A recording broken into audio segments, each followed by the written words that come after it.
Comparecemos hoxe para facer unha valoración dos últimos datos do paro e das afiliacións á Seguridade Social. Como sempre dicimos, son datos que deben de tomarse cunha perspectiva a medio e a longo prazo.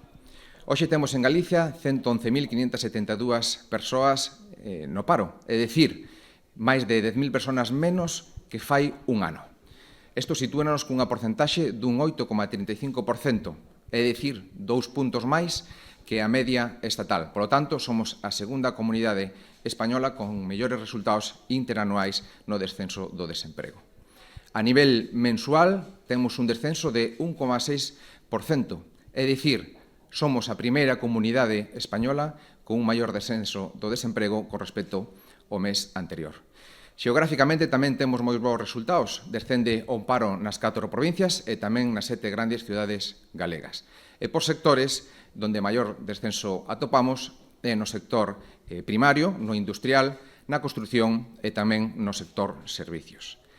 En canto aos colectivos, donde máis descende o desemprego é en mulleres, en menores de 30 anos e en parados de longa duración, e en canto ás cifras da Seguridade Social, temos 1.100.638 persoas afiliadas á Seguridade Social, é dicir, casi 20.000 persoas máis que fai un ano. Por lo tanto, estes resultados avalan as políticas activas do Goberno galego na búsqueda dun mercado laboral activo, consolidado e que xere empregos de calidade.